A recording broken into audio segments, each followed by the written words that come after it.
Hey everyone, welcome to the Team House. I'm Jack Murphy, here with tonight's guest, journalist Colin Freeman.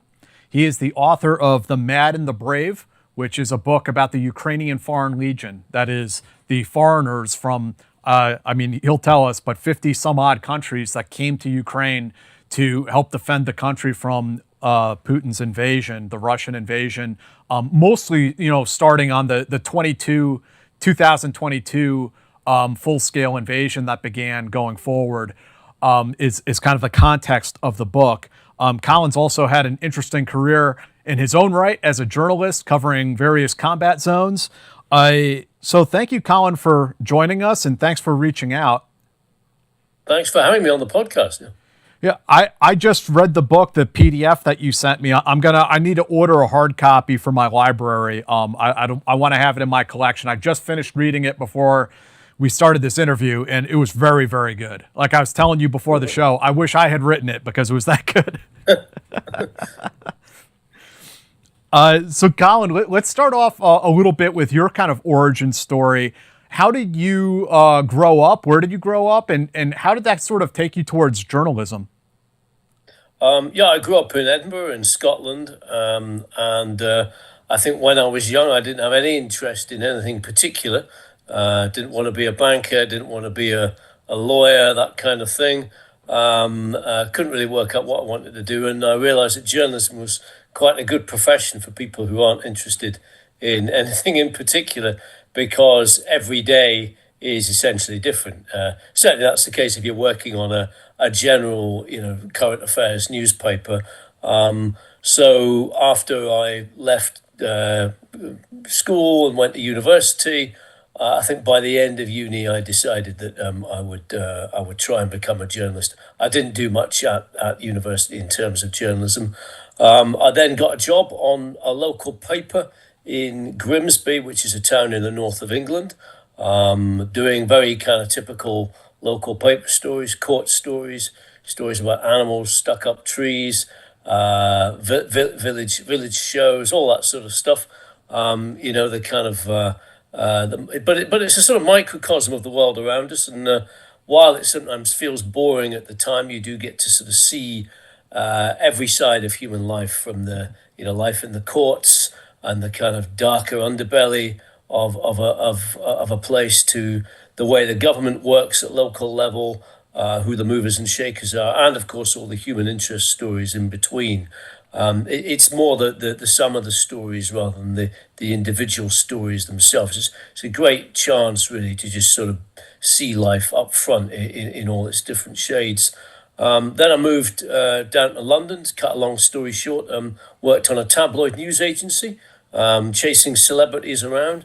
I've been told to get lost by all manner of famous British celebrities and some B-list ones as well, like the Oasis, the Spice Girls, all these people. I think at one point or another said, "No comment, please go away," to me.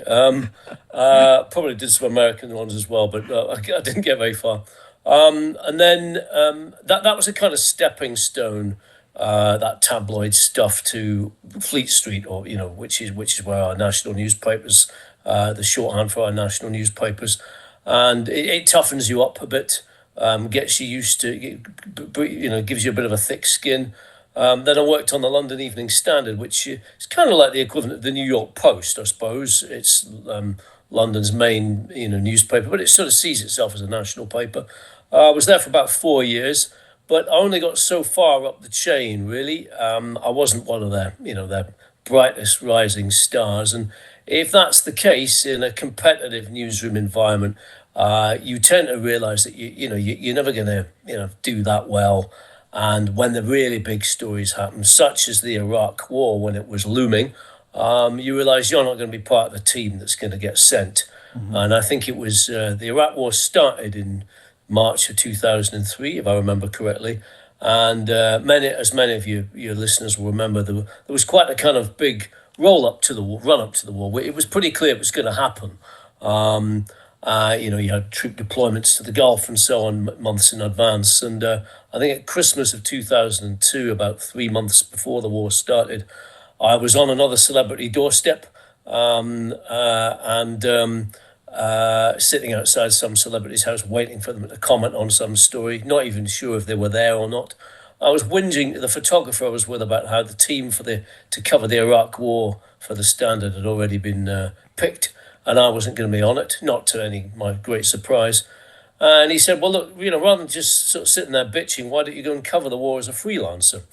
And I sort of thought, well, can you do that? And it seemed a crazy idea, but it sort of lit a light bulb in my head. And I thought, well, I'll go and try and do it. And if nothing else, it will be like a kind of a gap year or a backpacking adventure with a bit of a difference, maybe with a bit more purpose. So off I went to Iraq. It seemed like a great idea to me. Some of the other people that I ran it past thought, no, that's absolute bloody madness. You don't speak Arabic. You don't have any contacts out in Iraq. You don't have any hostile environment training, no combat experience or anything like that. You've got no work lined up. And actually, you don't even know where Iraq is, which was true. I had to look where it was on the map. But anyway, I went out there. I pitched up actually on the day the formal combat hostilities actually ended on, I think, May the 1st of 2003. I.e. the very last day of the active war, which is not a great spur to have in your cap, feather to have in your cap as a war correspondent. But it turned out to be a good time because, as we know, the actual invasion to topple Saddam Hussein went like clockwork. It was the occupation afterwards that was the bit that proved that did not go to plan, and that was where the news was really. So I was out there for a couple of years, and that was kind of where I sort of learned my trade as a foreign correspondent. From then, I got a job on the Daily Telegraph back in London on their foreign desk as chief foreign correspondent, and spent about the next 10, 12 years covering different big stories around the world, principally the Arab Spring, the Somali piracy crisis, and of course the rest of the war in Iraq and Afghanistan. So that was kind of me. I then went freelance in 2016, still doing the same sort of stuff, really, essentially. And then when the war in Ukraine started, the Telegraph asked me back as an extra pair of hands to go and cover that. And so I've been covering that on off for the last 4 years. I was in Kyiv when I was in Ukraine at the start of the war. I ended up in Kyiv for most of the first month. And that's where I ended up getting the idea for the book about the international volunteers.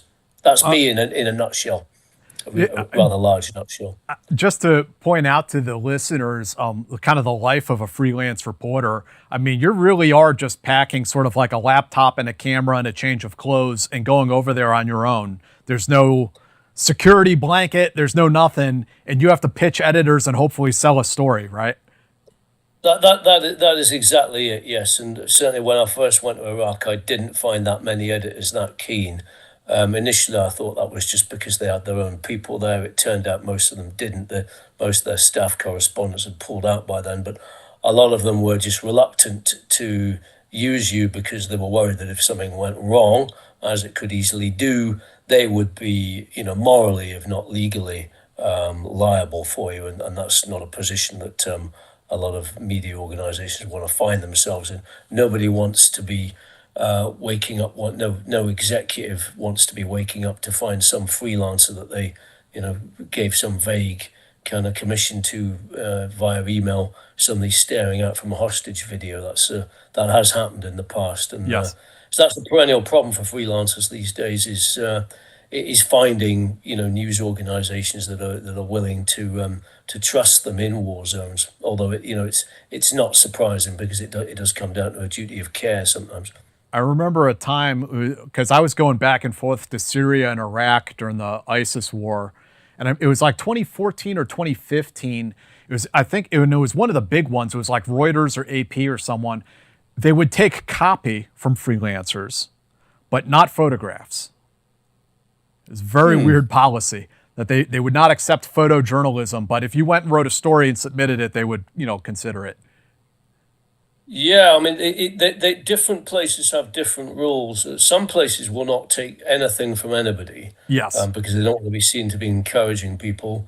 Other places will say, well, look, we can't commission you to go, But when you get back, when you're back in, you're sort of safe and sound, and assuming you're still alive, we can have a chat then, which is slightly having your cake and eating it a little bit. So it's quite a difficult one. But we when I was working on the Telegraph foreign desk, we did occasionally get people who were freelancers ringing up, saying they were off to, about to deploy themselves to somewhere dicey.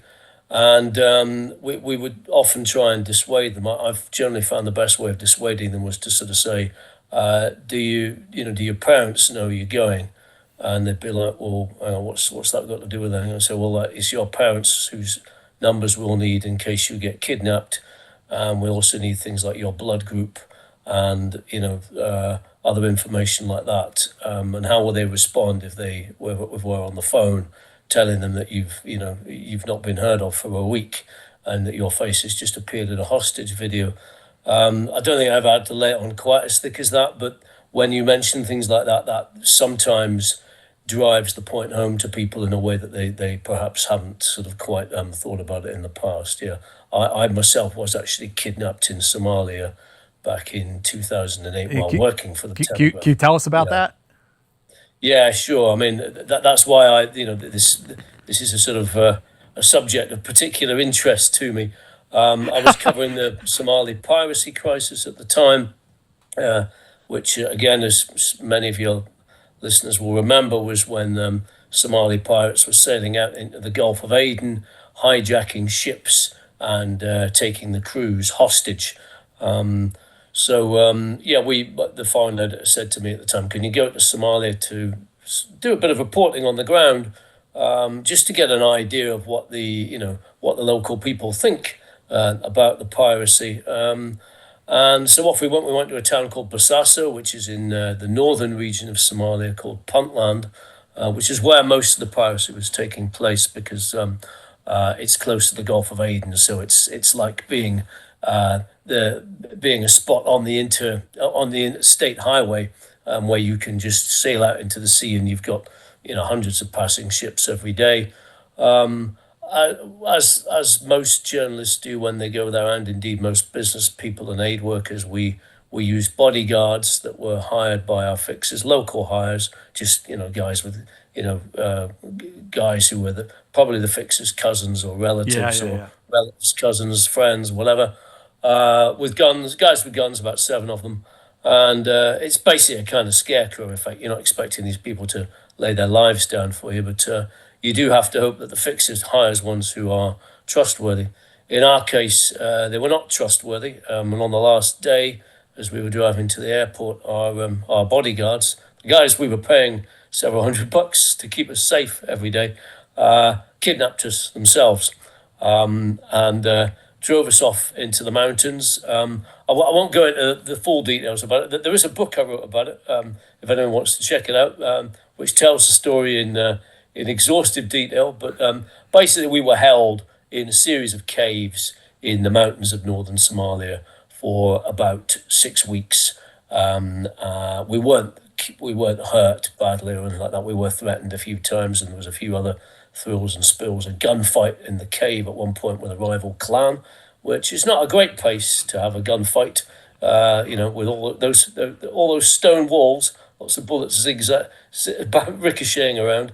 But eventually we were released. I can't go into the circumstances of our release too much, but money was asked for. Whether money changed hands, I don't really know. That is quite frequent in that part of the world. We were also threatened at one point that when the negotiations were not going very well, the pirates happened to mention that a British naval vessel had killed a couple of pirates in a clan a few hundred miles down the road just the week before. And they said the clan the clan to which those dead pirates belong, they're rather cross about that, and they've heard that we've got you, a British journalist, hostage up here, and they put in a counter offer for you. So if your newspaper doesn't pay up, they'd be very keen to buy you, just to sort of have a little word about those pirates that your navy killed. And I remember thinking, Jesus Christ, it's the first time the Royal Navy has killed anyone in about 300 years. And it happens to be the same bloody week that I'm stuck with a bunch of pirates in Somalia. So yeah, it was a not a pleasant experience, but it was manageable, and it has sort of taught me, the sort of that it's fairly important to be careful when you get deployed abroad. Although realistically, these days, kidnapping is a threat that can, lots of journalists I know have had it happen to them, including quite a few in Iraq, where the consequences could be a lot more serious. Where you had religious kidnappings that led to beheadings and so on. One thing I love about summer is how easy everything feels. The days are a little more relaxed, and I find myself reaching for the same comfortable go anywhere pieces again and again. That's why I keep coming back to Quince. They focus on well made essentials that naturally become those everyday staples you actually live in all season long. Quince's 100% European linen pants and shirts are breathable, easy to throw on, and the summer upgrade your rotation needs, starting at just $34. Their tees are soft enough to live in all day, and lightweight cotton sweaters are exactly what you want when summer nights cool down. Everything at Quince is priced 50 to 80% less than similar brands. They work directly with ethical factories and cut out the middlemen, so you're paying for exceptional quality, not brand markup. And it's not just clothing. Quince has become a trusted favorite for everything from home to travel to everyday essentials. Make your summer wardrobe easier. Go to quince.com/house for free shipping on your order and 365-day returns. Now available in Canada too. That's QUINCE.com/house for free shipping and 365-day returns. Quince.com/house. If upgrading your full sleep setup has been on the list for a while, GhostBed's 4th of July sale is the time to actually do it. Right now, you can get $250 off mattress bundles, which means you can add cooling pillows, cooling sheets, or an adjustable base and still come out well ahead of what you'd pay anywhere else. And as a Team House listener, you get an extra 10% off on top of that using the code HOUSE. GhostBed is a family-owned company with more than 20 years of mattress making experience. Their background is in manufacturing, so every product in their lineup is built with the same focus on materials and construction rather than marketing spend and inflated markups.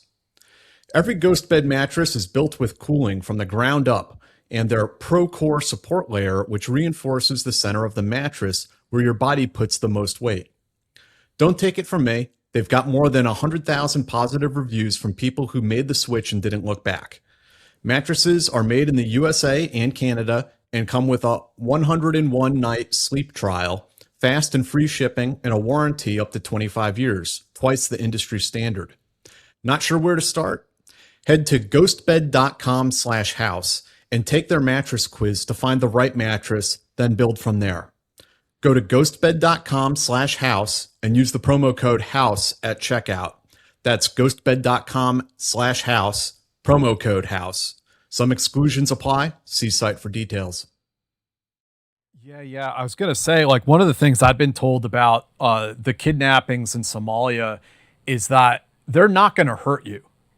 Like, that's not what it's about. It's all about a value transaction that they want to take place.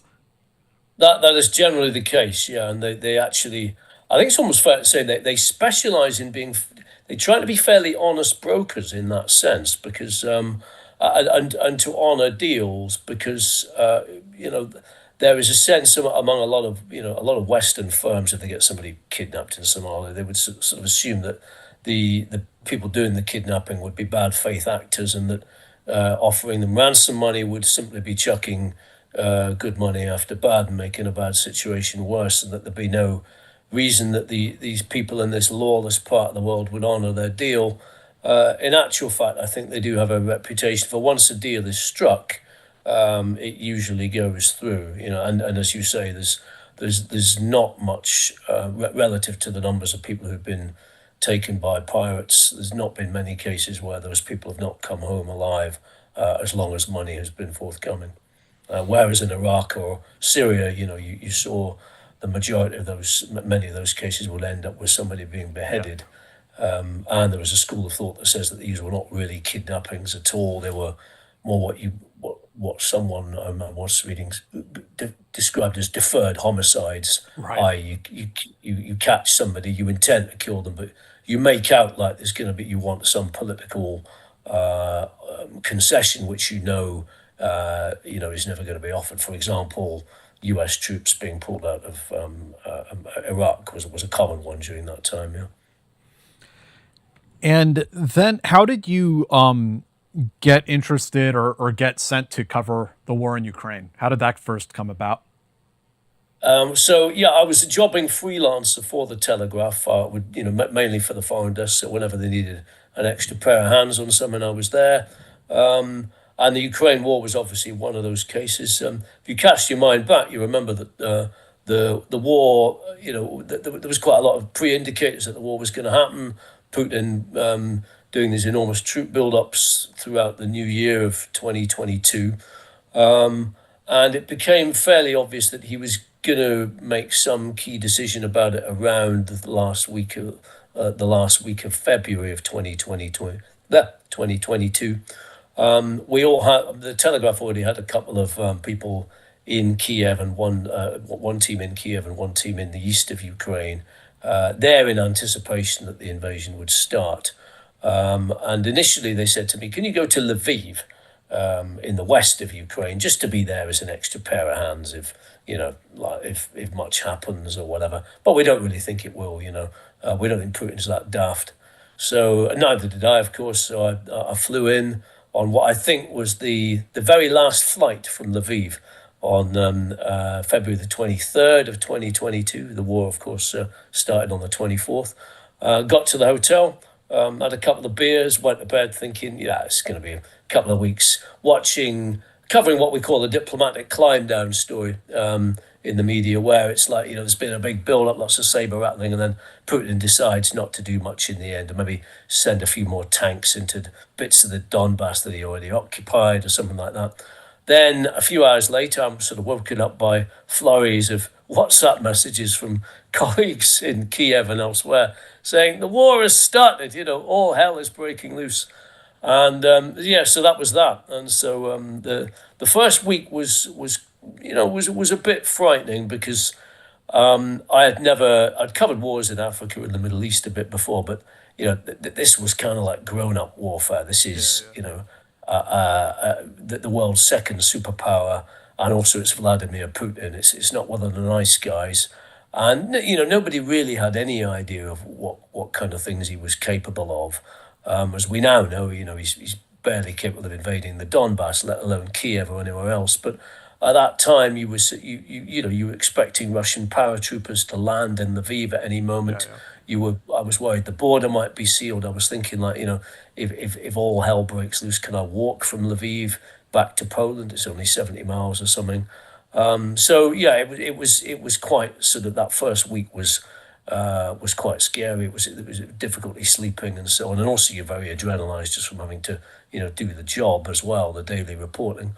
Then on about day 5, I was tasked with replacing the team in Kyiv that we had, who'd already been there for a month. They both had COVID, and they weren't feeling match fit for what could be an unending siege potentially. So I was kind of thinking, well, how on earth do I get into Kyiv? All the cars are driving the other way. The hire car place in Lviv has been shut, and nobody in their right mind is driving down that motorway. And I was kind of despairing, and then somebody said, well, why don't you take the train? I said, well, what do you mean the train? Thinking like all the trains would have stopped ages ago. They pointed out that the trains every day they were disgorging large numbers of refugees at the border with Poland, and obviously those trains came back empty, and so you could just jump on one of them, and it was one of the strangest train journeys I've ever done. It was just almost a completely empty train. Me and a few other Ukrainians, and I think an Italian photographer, who was told by the steward not to take his feet off the seat. So they're still maintaining standards, the Ukrainian train service. And so we got into Kyiv and then covered the siege of Kyiv for the the next 5 weeks or so, by which time it was already showing signs of petering out. This is when they were trying to capture the airfield and there were assassination attempts Yeah. on, yeah. Yes, the majority. I mean, there was a lot of fear of Russian saboteurs wandering the streets in the first few days, and the Ukrainian troops, although pretty professional most of the time, were quite jumpy. Those saboteurs either were rounded up or proved to be nothing more than the rumor after about a week. Although you also had the Russians pushing into Irpin and Butcher in the northwest. That was the main focus of their assault. Also, an area called Brovary in the east. So the combat itself was limited to certain areas, but I mean, Kiev at that point certainly felt very much like a city under siege. You had missiles coming in quite regularly in the mornings, and also just the streets were almost completely deserted at that time, far quieter than they are now, and there was just signs of things kind of fraying at the edges. Lots of spots on street corners or streets where cars had crashed just because people were driving in a panic. Quite a lot of mentally unstable people out on the streets who, I think primarily people who were on medication of one sort or another, or otherwise unable to care for themselves, who'd been left basically to defend for themselves, and who were running out of appropriate medication. Yeah, just quite a few signs that the place was buckling. But as time went on, things sort of got back together, back to normal again, and shops were open, cafes were open, and we saw Ukrainians rallying round in the way that is now they're now very famous for around the world. When was the first time you came in contact with a foreigner that was fighting over there?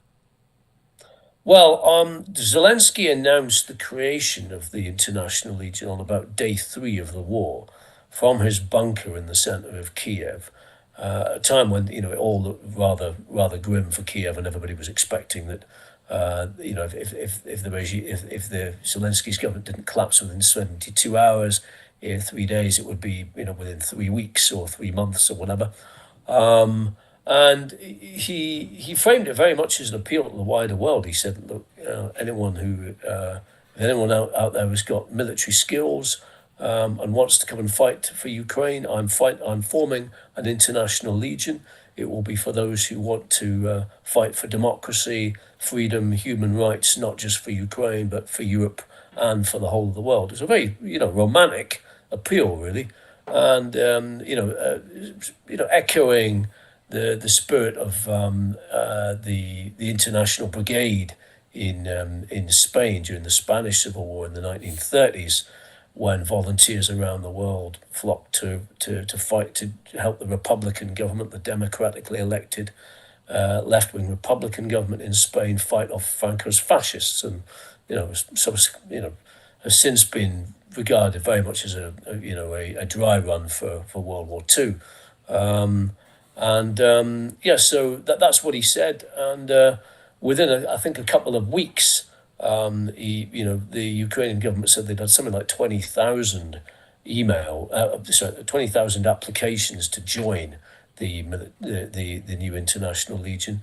I think majority by what they meant that was 20,000 emailed expressions of interest, but it was still a significant number. I think the first ones I met, I didn't actually meet them physically because a lot of them wanted to keep themselves fairly low profile because they were worried about getting tracked by the Russians, and sometimes didn't want people to know at home that they were there, because not all of them had actually told their families that they were going. I spoke to a few on the phone.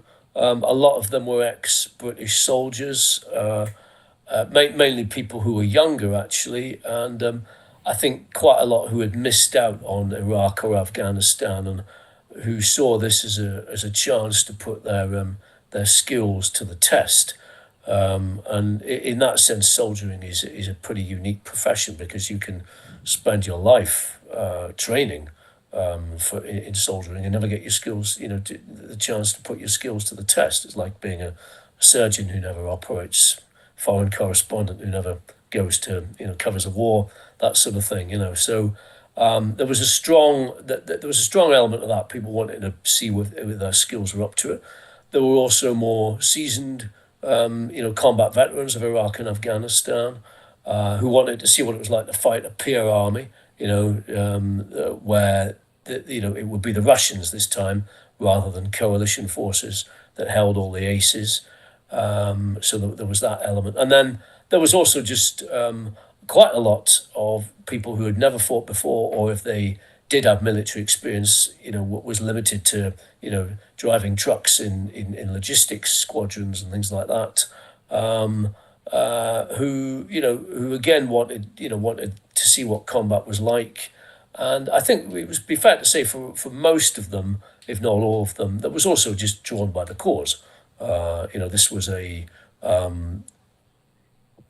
pretty unique war in that, for the first time since World War II, really, it felt like a just war, with a clear baddie and a clear goodie in Zelensky, and with echoes of the land grab that Hitler made, that started World War II when he invaded Poland and the Czech Republic. A lot of people saying, I don't really want to come and fight particularly, but I feel it's my duty as a soldier and someone with the relevant military skills. I'm going to feel shit if I stay at home in London or New York or anywhere, while there are Ukrainians out there fighting and dying. Partly because we know that this may be the start of a bigger operation against other parts of Europe. And also, if he succeeds, if he's not opposed, it will be the end of the rules-based order as we know it. And as a military-equipped individual, I feel it's my job to go out there. So those were the kind of motivations that were involved. Although, for a lot of them, there were other factors, personal factors as well. A lot of them had, civilian lives that they weren't particularly enjoying, jobs that they found unfulfilling, personal lives that's, marriages that were sometimes on the rocks.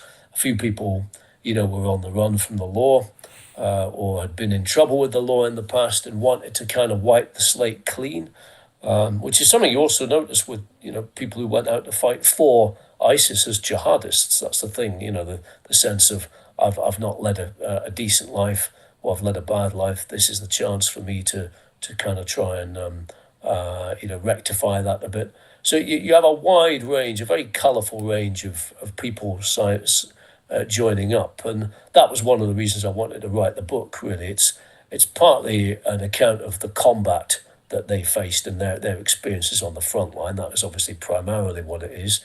It also tries to be a narrative of the first 3 years of the war, so you get that as a kind of thrown in for free, as it were, if you read the book. But it's also trying to describe why these people go out there and what it is about life in their home countries, in America or the UK, that they feel is lacking, in their own, and that for quite a few of them, I think that there's what I would call the sort of fight club element to it, as in the film, the book, starring Brad Pitt, where you have a generation of men brought up these days in the United States and certainly in Britain, where they've known, their countries have known peace really for largely, more or less, for 80 years. And they don't really feel like there's, many existential challenges left in life, that life is too mollycoddled, too soft. And they want to know whether they can face up to the kind of hardships that their forefathers faced in World War II or World War One. They've seen it in programs like what's it called? Sorry, my memory's slipping. Band of Brothers, yeah. Oh yeah. They've got relatives who fought in that war in World War II, or they might have, in America's case, they might have relatives who fought in Vietnam. And it's that sense of what's it like to fight in a proper grown-up war. Can I handle it? Here's a chance. There was a very motley crew that showed up for this International Legion, especially it sounds like early on in the war. And you have a chapter you talk about the Screamers. I think you guys call them Waltz People are pretending to be someone they're not. And then there's this ballistic missile strike that kind of separated the wheat from the chaff, it sounded like. Yeah. So the when the Legionnaires first came across the border, a lot of them were told to deploy, or sorry, to go to a base at a place called Yavoriv near the Polish border. It's actually a base that was used prior to the war as a kind of NATO training base. And so I think there's probably about a couple of thousand of them pitched up there at the beginning of the war, all sort of sitting there waiting, for orders and waiting to get trained up. And yes, as you say, some of them were, fairly competent volunteers with proven military records, and some of them were not. You had quite a lot of Walter Mitties, i.e., fantasists. You had quite a lot who, so-called screamers, i.e., people who had no military training at all, but who bullshitted a lot. That they had, previous records as, Navy SEALs or Delta Force or SAS, and then who would run off screaming the moment the action started. I mean, according to some of the volunteers I spoke to for the book, you could kind of see these fantasists a mile off. That they all wore kind of berets and cap badges that had, insignias that nobody actually seen before. And they would often talk about, various missions they'd been on, inevitably with the CIA or Delta Force, where it's a bit like, can't really talk about it too much, but it was, it was real hush-hush stuff. But, and you sort of think, well, if it was that hush-hush, why is it not classified? Why are you even mentioning it? So there was quite a lot of those sorts of people, and it was a big worry for the more regular, competent legionnaires to see these people having turned up, because the Ukrainian military authorities didn't really have any means of vetting people at that particular point. Because if you've got normally when you go to war, you're fighting alongside other guys you've been with for years and years, who you've trained alongside. Their strengths, their weaknesses. Here you're being lined up to fight along with a whole load of people who are total strangers anyway, some of whom seem like complete whack jobs. And then the other problem with a lot of these people was that they had no sort of sense of secure comms at all. No situational awareness. They'd be posting TikTok videos of them sort of saying, "Yo, hanging here at Yavoriv," or whatever, and sending all kinds of messages to on the social media saying where they were, about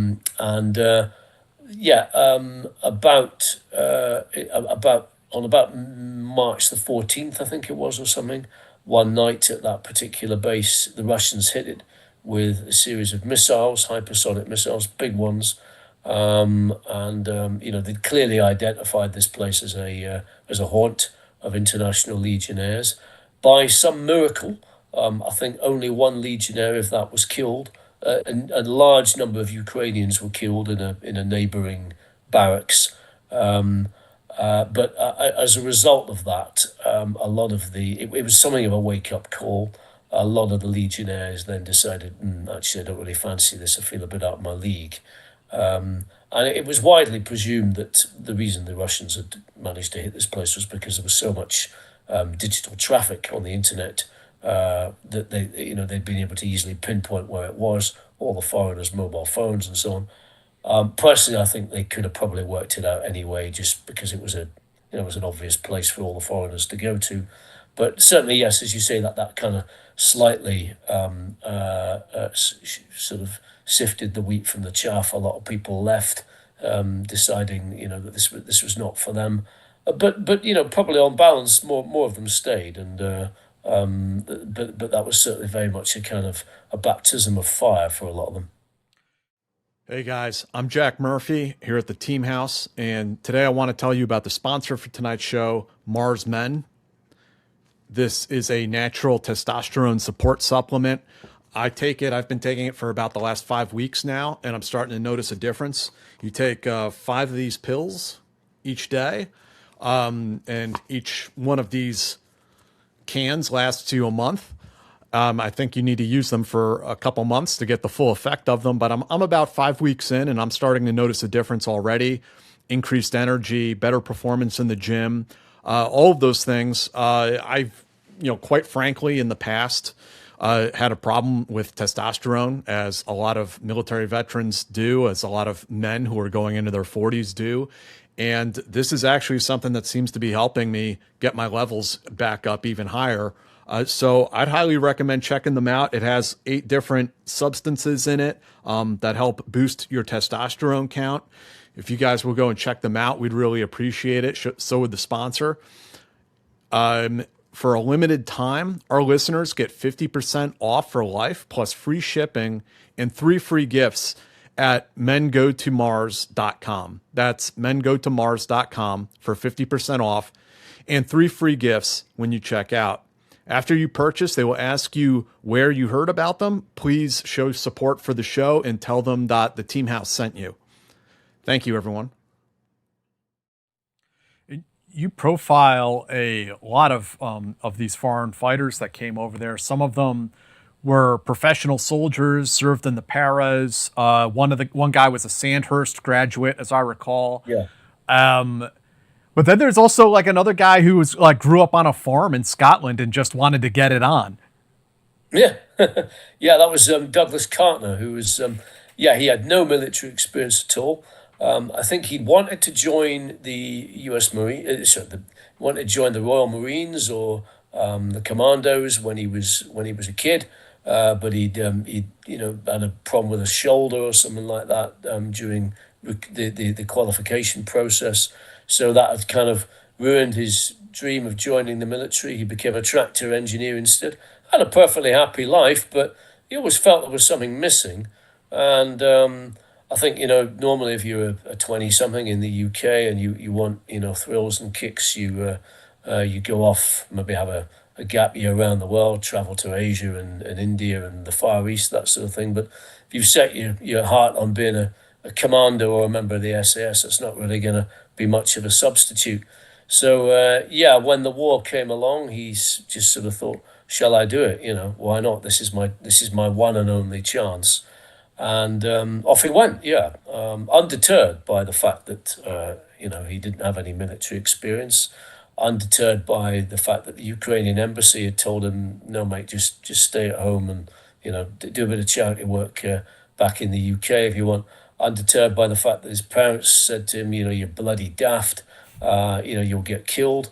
And he, in fairness to him, he played it fairly carefully. He started out with just a volunteer humanitarian unit, getting to know the ropes, getting to know the ground in Ukraine a bit. Then moved to some sort of medical unit where they had a number of soldiers or ex-soldiers who were doing sort of humanitarian medical work a bit close to the front lines. And then from there, eventually moved to a sort of medical unit that was a combat unit of some sort, if I remember rightly. And eventually, a few months in, found himself heading towards the front lines, ready for combat with a Ukrainian legion that took a large number of foreigners. And we sort of trying to describe what it's like for him when he sort of first heads into combat. He's with all these sort of other pals, many of whom are likewise rookies. And there's a sort of sense of finally we've got the chance to get here. We're sort of dreading it, and yet we're longing for it at the same time. Then he gets to the base or the trenches where he's going to be based, and he's kind of expecting to get told, right, you go over there, you point your gun there, and all that. And he's just left on his own in a trench, not knowing what to do with this machine gun. A PKM, which is like a big belt-fed thing, a bit like a general-purpose machine gun that he's been trained on, but he has no idea where the front line is, which direction it is. And then out the blue, several soldiers start walking towards him, who's, because of the light at that time of day, because he was in some woods, you couldn't see whether they were Russians or Ukrainians, but they were wandering, with their guns in a sort of in a manner that didn't look terribly relaxed. Looked like they meant business. And so he starts thinking, right, are those my guys or are they the enemy? And as they get nearer and nearer, he suddenly thinks, well, like, I'm going to have to do something here. I'm going to have to shoot if these guys are Russian soldiers, because the moment they see me here in my trench, they're going to start shooting. So they get closer and closer. He's hoping you'll be able to work out who they are. Eventually, he's on the point of firing a warning burst over their heads, which I think would almost certainly have led to them firing back, when one of them waved at him and said, "Hi, yeah, how you doing?" In English or something. And he sort of like describes sort of wiping the sweat off his brow and sort of pulling his hand off the trigger grip, which is kind of just about shaking by that time. And it turns out to be the guy who's going to be his new commander, who had basically just almost wiped out that very first day, simply because nobody had told him which direction to point his gun in. I'll mention that because it's sort of symptomatic of the kind of unexpected chaos you get on the Ukrainian front lines. I think people imagine that it's going to be a nice straight line. It's not. It meanders in and out like a river, and it changes within the hours. And quite often people don't really know whether they're sort of, the Russians are ahead of them or perhaps a little bit beside them or behind them or whatever. So that was I think something of a baptism of fire for him, definitely. Yeah. Another interesting person you profile in the book is a Vietnamese American military veteran. Can you tell us about him? He had a very unique story. I think his name it's a while since I've reread the book, but I think his name was Hugh Lee. He was a Vietnamese American. His family had come over at the end of the Vietnam War to the US. He, was very much of the opinion that America had given his family a decent life, and that when other parts of the world suffered military aggression, that he had a duty to help them, just as he'd been helped or his family had been helped. So at the time, he was running a restaurant in Colombia, of all places, having retired from the U.S. Marines, and he'd served in Afghanistan as a command center sort of technical operator more than a frontline soldier. But he'd still done U.S. Marines training. He was a capable and competent operator. But he wouldn't call himself any kind of Rambo infantry kind of guy. Didn't sort of oversell his skills. Anyway, he decided to go out. I think he was similar to a lot of the American soldiers out who volunteered for Ukraine, in that he having served in Afghanistan, he'd been quite disappointed by the pullout in 2021 of U.S. forces from Afghanistan, and by the collapse of the Afghan army, and that had made him feel like we spent 20 years there, all that blood and treasure invested, and yet, when it came to it, the moment we pulled out, the Afghan army collapsed. And what was the point of supporting these people? I know the story's more complicated than that, as does he, but that was the kind of the rough headline, or one of the things he felt. And he saw the Ukrainians, though, actually fighting tooth and nail against the Russians.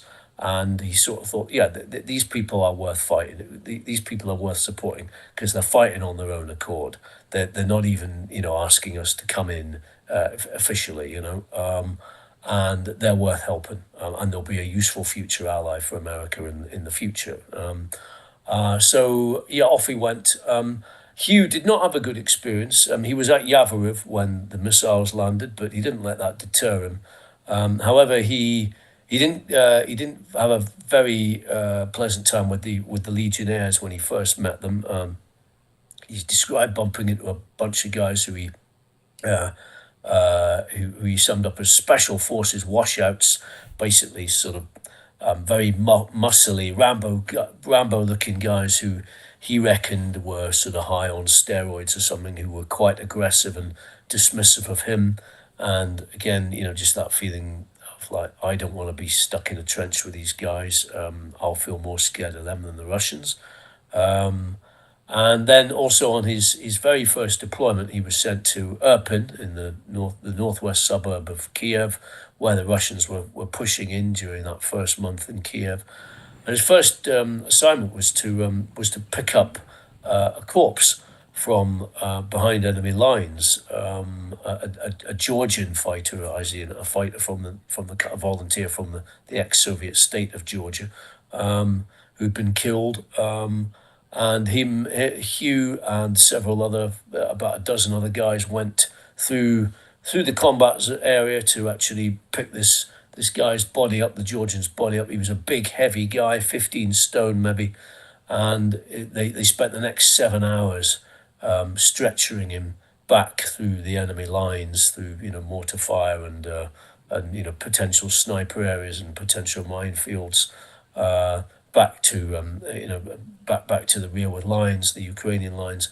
And I don't think it was so much the actual threat of the threat of armed danger, but the actual weight of the corpse was made it really, really hard. They only had a kind of they had a soft stretcher, one of those ones you like almost like a tarpaulin with handles that you use primarily for getting people out of buildings, which are more flexible, which make the actual task of carrying somebody far harder. And they said, every sort of 100 yards or so, he was getting exhausted, and they also kept dropping the guy, which didn't feel very respectful. And then by the time he got back to the Ukrainian lines, he was exhausted.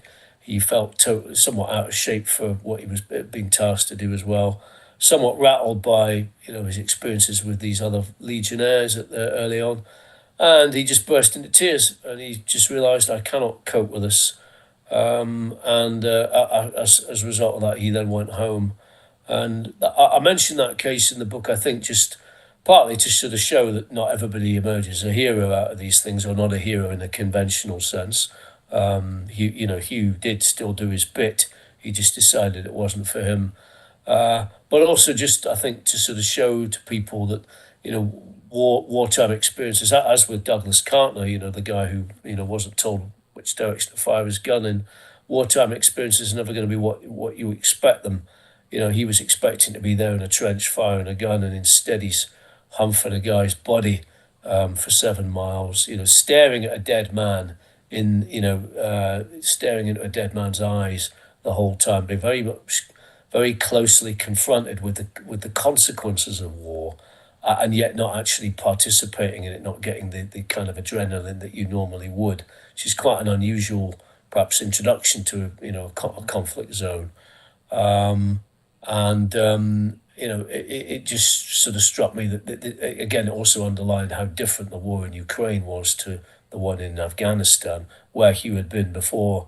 If soldiers were killed, then they were helicopter lifted out. Usually, their bodies might have had to drag them, stretch them for a short time or something like that. But it would be relatively unusual for anyone to have had the kind of experience that Hugh had in Ukraine.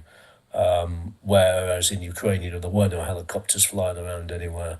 There wasn't that sort of Kazovac system, and so situations like he had were actually very common and often very, very difficult. Most of the people I spoke to who did stretchering jobs said it was it was the most exhausting thing they've ever done, on the battlefield. Yeah, there's another guy you profile who had a bad experience, as I recall, and he got to a certain point, was kind of like, screw this, I'm going to go guard this diamond mine in the Congo and make some real money, and then maybe come back. Yeah, that was Christopher Perryman, known as Pez, who was a highly qualified soldier. He'd fought in Iraq in the Second Gulf War. He was a trained sniper, he went to Ukraine thinking, very much like this is my job as a soldier. I've got the skills. I will be able to help train Ukrainians and save some other guy from losing his life because of his lack of his lack of aptitude for the task. Unfortunately, he like a lot of people, when he got there, found that the Ukrainian military system wasn't really capable of processing all the volunteers that were coming in, including the experienced people like him. Zelensky had not told his generals beforehand that he was creating the Legion, so he was blindsiding them, and they didn't really have the organisational capacity to put all these people in barracks just as the war was starting, to train them up and to send them off in different big battalions of foreigners or whatever to the front lines. So a lot of the soldiers like Pez found themselves sitting around in the bases at places like Yavoriv, where they're getting missiled. They're doing nothing. They're just getting bored and paranoid and wondering how much longer it's going to take before they get sent to the front lines. They keep getting promised that they'll get sent soon, and nothing happens. And he, like a lot of soldiers, ended up just kind of taking matters into his own hands. He teamed up with a bunch of other guys, about maybe a dozen of them, all of whom had sort of got to know each other during all this period, sitting around waiting in the barracks. Sort of worked out, this guy doesn't look sensible. That guy doesn't look too much like a Walter Mitty, so on and so forth. And they would form these little units, and then they would try and bypass the Legion bureaucracy, essentially, just go off and tout their services around the front lines, like labourers looking for work, really. And usually what they'd do is that there'd be one person who maybe spoke a bit of Russian or Ukrainian who could do the introductions to certain commanders, or some guy who maybe knew a Ukrainian commander or who knew a man who knew a man. And they would chase down those leads sometimes, and in the hope that one or two of those Ukrainian commanders would say, I can use some guys. You can try us. We'll try you out for a couple of weeks. But it was very much on probation. And unfortunately, because there had been a few Walter Mitty's and bad apples already, sort of earning the Legion a bad reputation, a lot of the Ukrainian commanders were actually quite unwilling to take them, and they would find themselves just being told thanks but no thanks or whatever. And quite a sort of unusual experience if you go to a war expecting a fight, and then everybody just saying, sorry, don't need you. We're good. Normally you hear a lot of stories in military history about soldiers dreading the front line and trying to get out of it. Here it was the opposite. You had people sort of hunting for the front lines like a kind of military El Dorado. And Pez found himself in that situation. I think they eventually got down to some place in Mykolaiv in the south, where they got a little bit of action, but nothing very much. Just sort of, and eventually he decided, look, I can't stay here forever. I've been here 3 months. I'm running low on money, and payment wasn't very regular in the Legion then. It is now. And so he went back to the UK, and I think pursued a job guarding a diamond mine in Congo. I'm not sure whether he ever got it or not, but he did resurface again in October of that same year of 2022, and joined a unit that was offered much more scope for action. And they were out in some islands down in the in southern Ukraine, on the delta area of the Dnipro River, Ukraine's main river, where there's lots of islands at the mouth of the river as it leads into the Black Sea. And on those islands, the Russians and the Ukrainians would often occupy one half, sort of rival halves of the islands. And it was Pez's job and that of his team to sort of try and retain their section of the island. Pretty scary stuff, because there's nowhere to run to if you get stuck. There's not going to be a boat that's going to let you off the island if the Russians start to really pile the pressure on. And so he was there for a few months. There was a few gunfights. I think he had one or two disagreements with his colleagues occasionally when things went wrong. There's an account of that when a gunfight goes wrong and Pez gets blamed for not having his weapon at the time. There were reasons why that happened, but again, I use that example to sort of explain why what it nearly led to fistfights afterwards. And again, it's what anybody else would have is just as a bad day at the office. With these guys, is a bad day at work where a few mistakes are made either side. it leads to people potentially getting killed and feelings running very, very high, especially when, once again, these people don't know each other. Anyway, Pez continued, but Can you finish the story about how he narrowly avoided capture? Because I remember he like had to jump off a balcony or something like that. yeah, so I can plunge into it in a bit more detail. They were basically in a house doing an OP, an observation point in a house on this island one night, and a whole lot of Russians suddenly surrounded them. It's not clear whether they actually surrounded them knowing that there were legionnaires there or that there were Ukrainians there, or whether they actually thought, again, this is the element of confusion on the battlefield, that these Russians actually thought it was a Russian occupied OP. Because apparently some Russian went and knocked on the door of the house, I think expecting to be let in.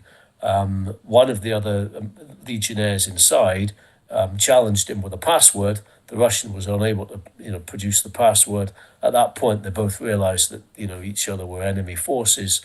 And I think one of the legionnaires fired a burst down the stairway to keep the Russians at bay. After that, all hell broke loose, as you would imagine, and they were having there was machine gun fire coming in through the windows. There were smoke grenades coming through the windows. The Russians were surrounding them, shouting them in English as well, sort of shouting, come out, you bitches," and so on. So it was clear that I think they'd identified them as foreigners at that point, and there would obviously be potentially quite a big prize. A gun battle ensued for quite a long time. I can't quite remember how long. I don't think it was perhaps more than about half an hour, but I think it probably seemed like forever at the time. And eventually, as the upstairs room filled with tear gas and smoke grenade gas that the Russians had chucked in, Pez sort of decided that it was he couldn't see his colleagues his comrades anymore, and leapt out of one of the windows, the upstairs window, about 20 feet, nearly broke his ankle, smashed into a side, the wall of the building he just jumped out of, smashed his head up, and then kind of basically ran off through the back gardens of the house that he was in, and somehow managed to get to safety. And by some miracle, when they were at the agreed rendezvous point that they would go to in eventualities like this, met up with his comrades who had also survived. Now, again, I think they were also all likewise convinced that everybody else was dead. And as it turned out, nobody actually got killed in that particular incident. But I've watched sort of video grabs of it. I mean, it's absolutely terrifying. And of course, the consequences of being caught in that situation would have been dire. If you weren't killed, you'd have been taken Russian prisoner of war. And I mean, that is something that happened to some of the other legionnaires, which we can perhaps talk about as well.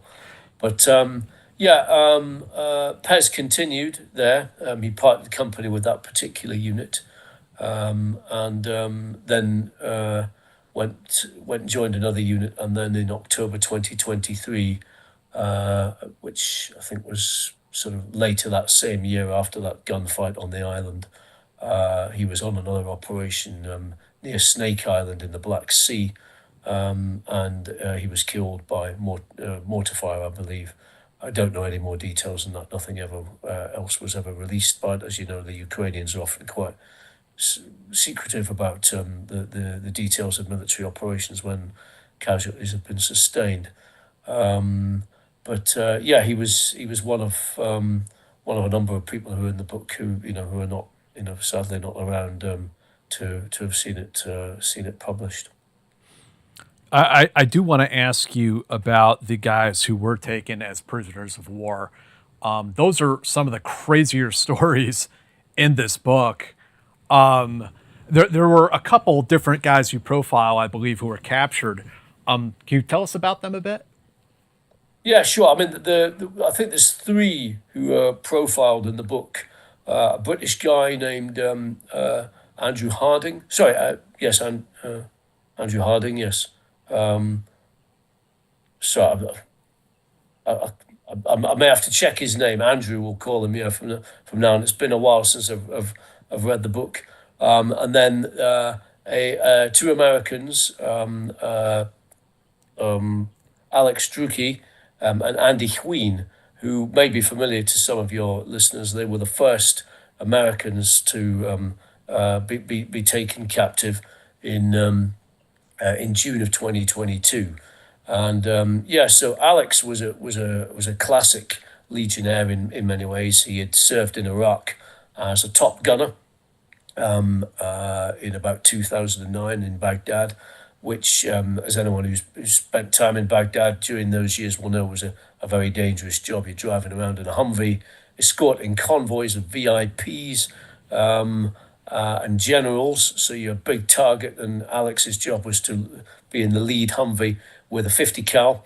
So if any snipers or car bombers or insurgent gangs were waiting to try and take out the convoy, Alex would probably be the first to know.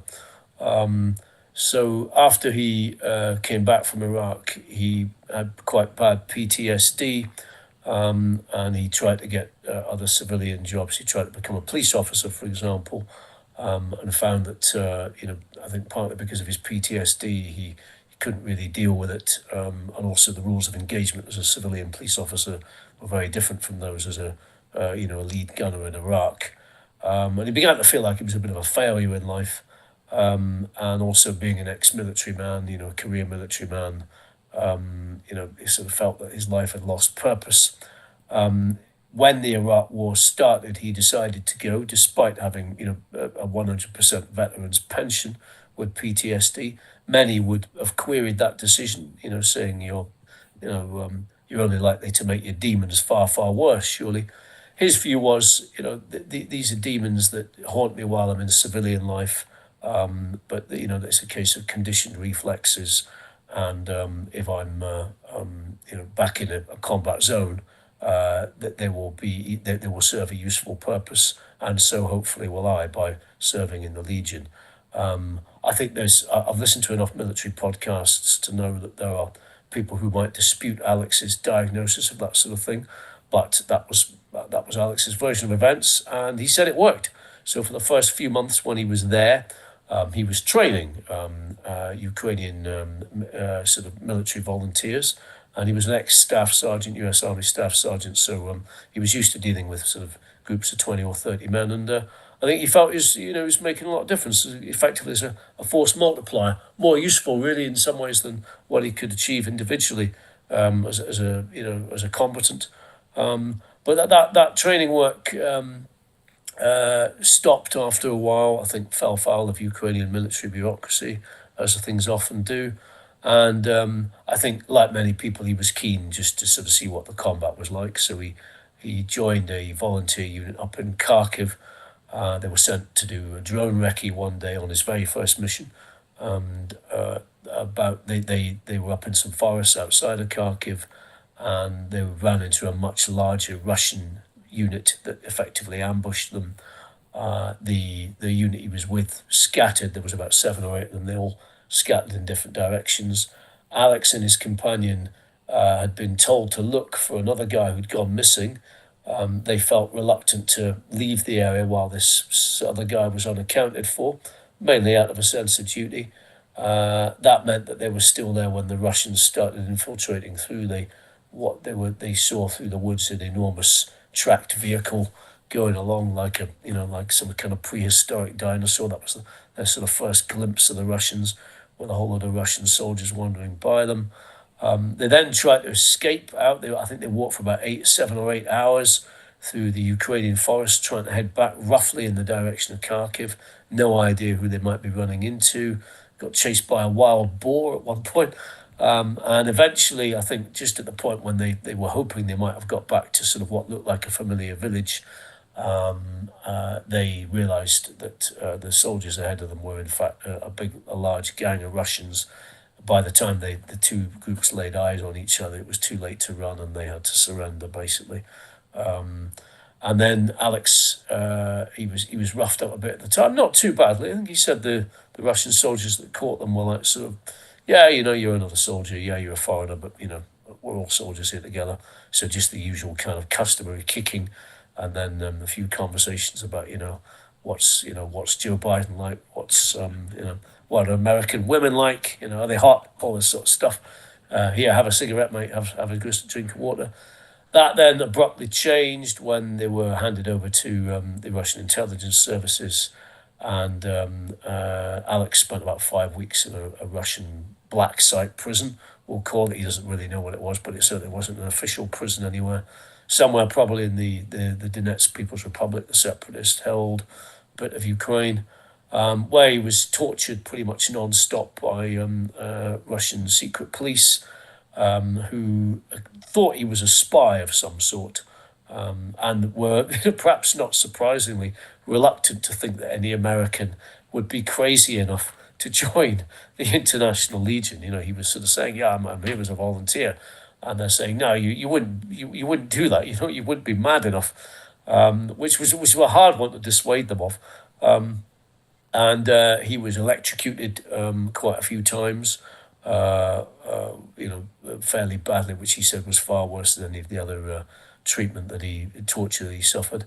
They also did noise torture on them, put them in a cell and playing very, very loud music at them. Although rather amusingly, they played lots of heavy metal bands like Rammstein and other people, sort of death metal and speed metal American stuff, which I think they thought would be the epitome of torture and might well have worked quite well again, on Guantanamo Bay inmates.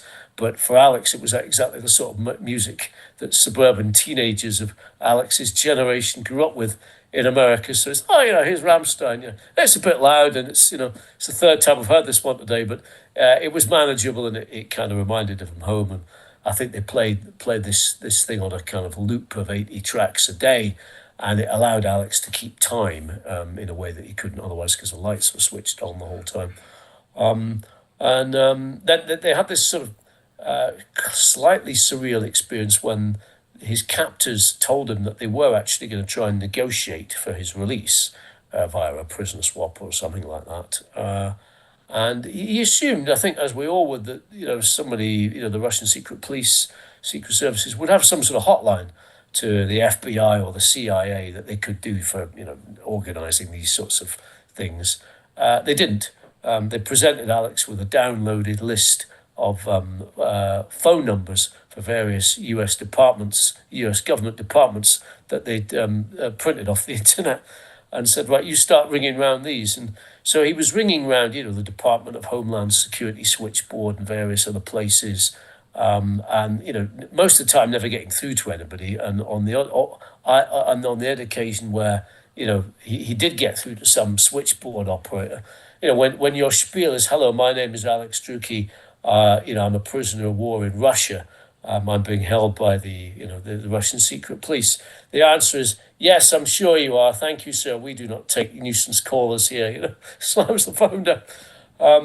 And eventually, I think his Russian captors discovered a number for the U.S. Veterans Crisis Line, which is a real life help number, on which Alex himself had rung several times when in his bad days back in the US, when he was suffering badly from PTSD and overdoing it on the booze. So Alex said, "No, this is not the right number to ring. This is a 24-hour veterans crisis line." To which his captor apparently said, "Well, this is a crisis, though, and you are a veteran, so ring the line." I think at that point, Alex kind of went, "Do you know what? I've had enough of this. You might be right." And so he rang it up. And of course, being a veterans crisis line, designed for people who are suicidal, there was actually a human being at the end of the phone who did listen and who did sort of then say, "Yep, okay, I'll try and find a number for somebody who can help you." And very shortly afterwards, put him through to a State Department official who clearly knew who Alex was and who knew about the case, and who was in a position to start the process for negotiations for Alex's release. And I won't give away too much in the book, but Alex spent about the next 4 months. He was transferred to a civilian prison with a number of other volunteers, about a dozen of them, from various different parts of the world, including a few other Americans and some Brits, and they were held there and eventually released as part of a prisoner swap. But the conditions in that civilian prison, although they were not getting tortured on a regular basis anymore, were still pretty grim. Alex sort of tells a story about it. There was a trustee in the prison, i.e., another inmate, a Ukrainian inmate, who was it was employed to sort of sweep the cells and change the light bulbs on the CCTV in the cell when that went wrong. And the prison guards sort of took great delight in mentioning to Alex, so that guy, yeah, he was a cannibal. He's a convicted cannibal. He's serving several life sentences for eating people. And one day they sort of, the prison guards asked this cannibal, which of the three prisoners in here would you prefer to eat? Because they had Alex, then they had Andy, who was Asian, and they also had an African American in the cell as well, as in which ethnicity would you prefer to dine off? Which I think was an example of kind of a certain sort of dark Russian humour. As Alex, Alex later reflected though that this cannibal, I think his name was Igor, was actually one of the few friendly faces in the prison, and he would occasionally give him his used cigarettes, cast-offs, which they would then, Alex and his friends would then sort of dissect and make roll-ups from using bits of paper, bits of newspaper. But he did sort of say, when your idea of a good day is getting, cast-off cigarettes from a convicted cannibal, it does sort of suggest that, you perhaps you're at a bit of a low point. Another thing that I thought that I thought was very interesting was he mentions how the interrogators, I guess they were at the other place, at the black site, presumably FSB guys. Yeah. They were very good at torturing the hell out of people, but they were very naive about how America works, like just oblivious. Yes. I think they thought that Alex had been, their official, their suspicion was that Alex had been sent in by some US sort of Secret Service to equip the Ukrainians with the means to manufacture weapons of mass destruction. The basis for this being that Alex had done a course while he was a US Army Staff Sergeant on WMD disposal, which I think was a fairly standard course that a lot of US military soldiers did prior to the 2003 deployment to Iraq. All it meant was you knew how to recognise potentially hazardous materials and the purposes, the sort of procedures for potentially disposing of them or making them safe. They seem to have no real concept of who he was or anything like that, and no way of disbelieving him in any way. More generally, I think they're sort of a lot of their sort of expectations or preconceptions about Americans seem to be drawn from reading U.S. spy novels and so on. It was quite comic. You would have thought perhaps it was just a ploy of some sort to hide the fact that they actually knew what they were doing, but often it didn't seem like that. And then tell us about the guys in Mariupol. In Mariupol. Yeah. Yeah, so Mariupol, as most of your listeners will remember, was the city that the Russians really laid siege to at the beginning of the war. It's down on the Azov. I think it's on the Azov, the coast of the Azov Sea, in southeast on Ukraine's sort of southeastern border, and it was just basically razed to the ground by shelling, and there was a big sort of the Ukrainian forces there mounted a last stand at the Azovstal works, which is this sort of vast complex steel complex, one of the biggest in the world, that runs for several miles. It's just an enormous steel refinery, so there's 1,000,001 places to hide there if you are a soldier. There's gantries, there's pipes, there's underground bunkers, there's There's miles and miles of service tunnels, and also because this is a Soviet-built facility, there are lots of purpose-built military bunkers there as well that were built in the anticipation that Mariupol and the rest of the Soviet Union would one day be attacked by the US or by the West. So it's both a factory and a citadel, and so the Ukrainians mounted a last stand there, and among them was a British fighter by the name of John Harding,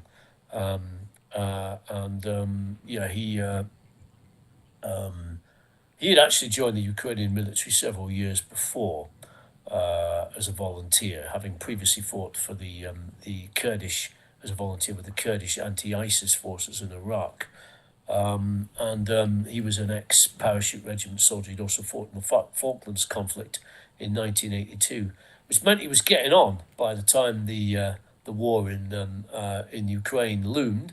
I think, in fact, he was due to retire. It was his 60th birthday was coming up around in 2022 sometime. And I think a month before the war started, in January 2022, he'd said to his commander, I'm good. It's time I retired. My legs are not what they were, and I don't want to be a liability. And the commander said, "Well, fine, yeah, but do you know that the paperwork will be easier if you just wait it out a month." So why don't you stay on to the end of February? And John said, "Yeah, sure." And at that time, none of them thought the Ukrainian invasion was going to actually happen. They just thought this troop build-up was just another saber rattling exercise by Putin. So he stayed on, and then on the 23rd of February, the night before the invasion, he literally had his bags packed to head back to the UK. And then he got the message the next morning from his comrades saying, "Oh yeah, the Russians are coming in across the border." And John said, "How many of them?" And the reply came, "All of them."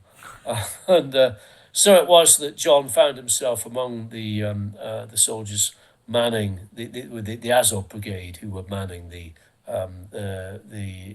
sort of last stand in this steel factory in Mariupol, the Azov steel factory. And he gives a pretty graphic account of that. It's they held out for a long time and basically managed to slow the Russian advance across the rest of Ukraine quite significantly. So the operation was a success from that point of view. But as the siege went on, I think it lasted until early May, so nearly 3 months. They ran low on supplies and ammunition, and also on medicines and anaesthetics. And John gives a very vivid account at one point of having to, soldiers, suffering gangrene in their wounds and having to perform amputations without anaesthetic. Sort of they would have a surgeon with a bone saw who would do the job as quickly as he could on a leg or something. It used to take a couple of minutes, and then they would have about 6 other soldiers just there to hold the patient down, to try and keep them still when on the operating table. And I said to John, "What was your sort of what way was there any way to prepare people for this?" And he said, "No, not really. All he would say is, this is really going to fucking hurt, mate. And if you want, I can stick a piece of wood in your mouth that you can bite." But yeah, that's that sort of thing. Just absolute extremes of experience. And eventually, yeah, they were ordered to surrender. Putin sealed the place off. He actually realised that he couldn't actually get the soldiers, get the Azov. He didn't want to send his own soldiers in because he realised they'd just still keep getting killed. He sealed it off, and then the Azov soldiers were agreed to surrender, an internationally brokered surrender, on the condition that they would not actually be that they would be taken into Russian custody but not harmed. And of course, they were all tortured to within an inch of their life. John was, got a really severe kicking during his 5-week spell in the black site, to which he tried to make it worse by saying to them, like, you hit like my sister, you all hit like girls. I think basically actually trying to get them, daring them to kill him, rather than sort of subject him to really prolonged, serious, more considered torture. It didn't, but it did break his sternum. And then later, when he was released from captivity, I I think he was taken to hospital a few months later, having suffered a suspected heart attack.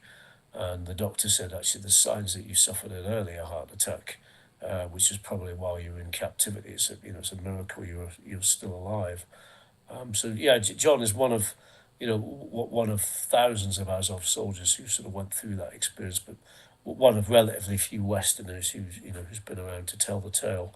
And I think that's one of the valuable parts of the book, is that you've got American and British soldiers giving first-hand accounts of what the brutality is like in the Russian system, because with the best will in the world, to some audiences around the world, when they hear Ukrainians talking about what happened, they often don't perhaps believe, might not believe them 100%, because they feel these are people who've got skin in the game, whereas that's less likely when it's Westerners who are giving those accounts. Yeah, I mean, as you say that, it reminds me of an American World War II veteran named Jerry Sage, who was captured, and he was held in that prison. It was like Stalag 3. It was the Great Escape, Yeah. where they tried to dig out. He got transferred. He wasn't part of that, but anyway, his memoir. What you're saying that reminds me of it is in his memoir. He talks about the end of the war, and his position where he is gets taken over by the Russians, and so the Russians capture him, liberate him, and they're going to be the ones that repatriate him back to the United States. And he saw how they treated the Poles and other Slavic people in Eastern Europe and was just disgusted by it. I think he actually got released through Odessa. I think from Odessa he sailed on a ship to Egypt, and then the American military picked him back up. But history repeats itself.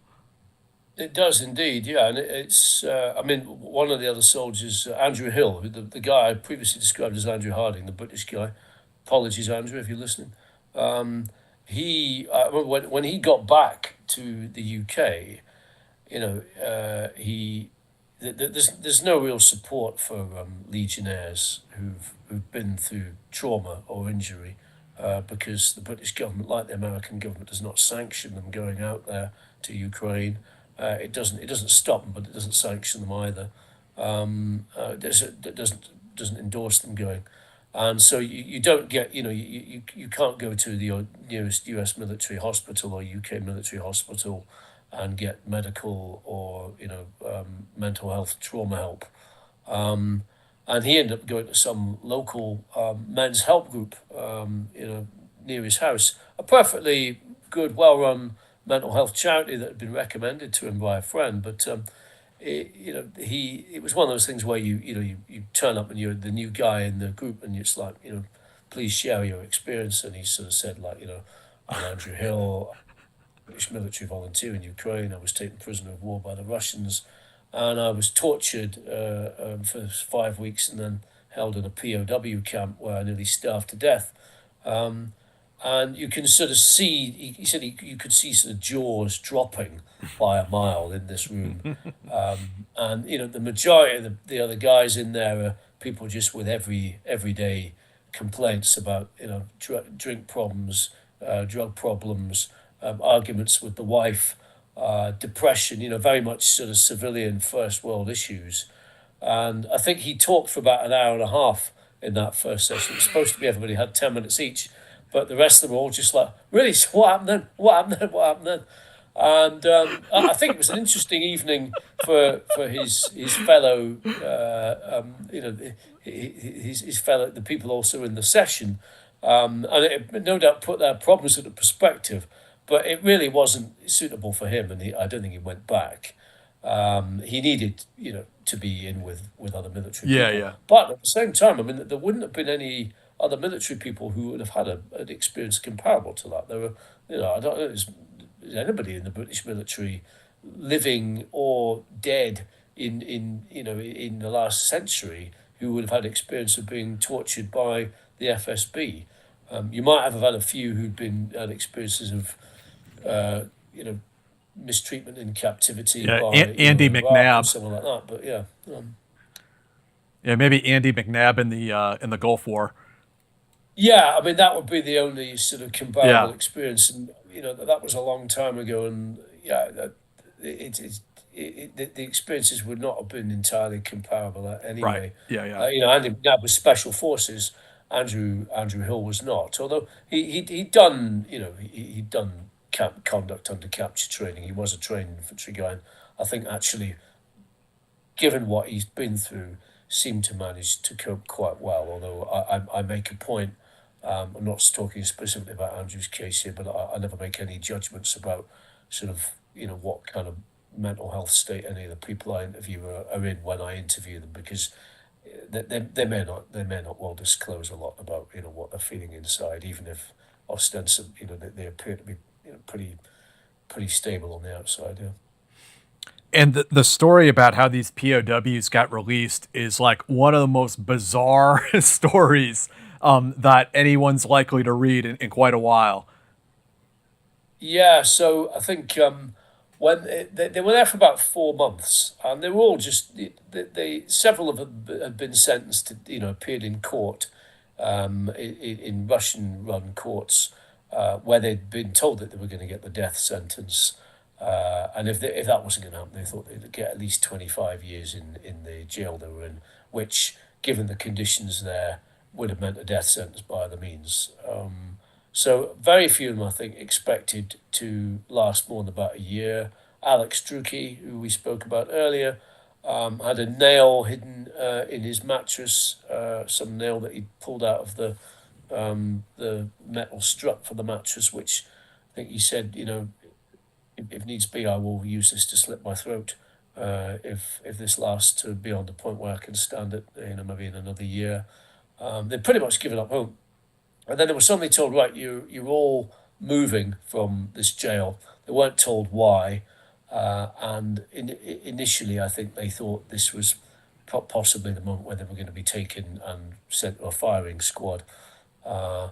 They were then loaded into a lorry in extremely uncomfortable, stressed positions, all kind of bound up together, and driven for about 12 hours to an unknown destination. They're all blindfolded. Almost willing death by the time they got there, after being 12 hours of being trussed up in stressed positions. And then they found themselves at an airport in, I think, Rostov-on-Don, which is one of the Russian cities that acts as a forward base for Russian operations in Ukraine. And so they said, all right, we're out we're out of Ukraine. Something's clearly happening. And then they were then put on a plane with a whole load of Arabs on the plane, Arab men in expensive dress, sort of expensive suits. And they're thinking, what is going on here? They're still not told what's going on, really. And thinking maybe, these Syrians who were being transferred to President Assad's tender mercies, who was a mate of Putin's at the time. Or it's just the plane going to go up in the sky, and we're gonna be told that we're on a prison swap, and then it's just going to get shot down or develop mysterious mechanical failure, and that'll be the end of that. But anyway, they duly landed in Saudi Arabia, and at that point they met the U.S. diplomats and were told, like, there's been a prison swap, you're free to head home. And some of them had an inkling that this was happening on the plane on the way over. And the main reason for that was that they had there was this sort of wealthy-looking businessman who wandered up and down the plane at one point, and he had a striking resemblance to a man called Roman Abramovich. I don't know how well is he well known in the U.S.? No, Roman not well Abramovich? known. Well, he's a Russian oligarch, and he's famous in the UK because he owns, or used to own, Chelsea Football Club, famous football club in the UK. He's a billionaire, and he'd been sanctioned subsequent to the start of the Ukraine war. He'd been sanctioned for his alleged links to President Putin. But he's familiar to a lot of these legionnaires who are keen footballers, because of the fact that he had owned Chelsea Football Club. And one of them said to this chap, as he wandered past this man in the well-cut suit, he said, "Do you know what, mate? You look just like that guy Roman Abramovich, the guy who owns Chelsea. Have you ever heard of him?" And this man turned to him and sort of said, "Yes, that is because I am Roman Abramovich." And it turned out that Roman Abramovich had organised this prisoner swap, brokered it, a deal between well, I suppose essentially Britain, America, and the Russians, whereby the foreign volunteers and about 250 other Ukrainian prisoners of war were freed in return for a number of Russian prisoners of war. And Abramovich had done this, I think, apparently partly to sort of, I think, to sort of mend his reputation with the West, and presumably hope long term that he would be able to regain ownership of his assets in the UK, including Chelsea Football Club. There's also no coincidence that I think that the plane landed in Saudi Arabia, whose whose leader, Mohammed bin Salman, the Crown Prince, was also in the diplomatic doghouse at the time over the killing of a Saudi journalist, Jamal Khashoggi, which he was accused of giving the red light, the green light to. So both of them had a bit of reputational laundering to do, but that led to the freeing of about 12 or 13 legionnaires and many Ukrainian soldiers who would otherwise have probably still been there. And that's how Alex Druki, for example, came to fly home at the sort of tail end of 2022, and was then duly grilled for another 3 weeks or several hours by some FBI guys, which he didn't really want, but he gave lengthy descriptions of the people who tortured him, and hopes to this day, I think, to maybe one day see them across the dock of a war crimes court. But Hope so. Yeah. Another person mentioned in your book who has been a guest on this show before is Ryan O'Leary.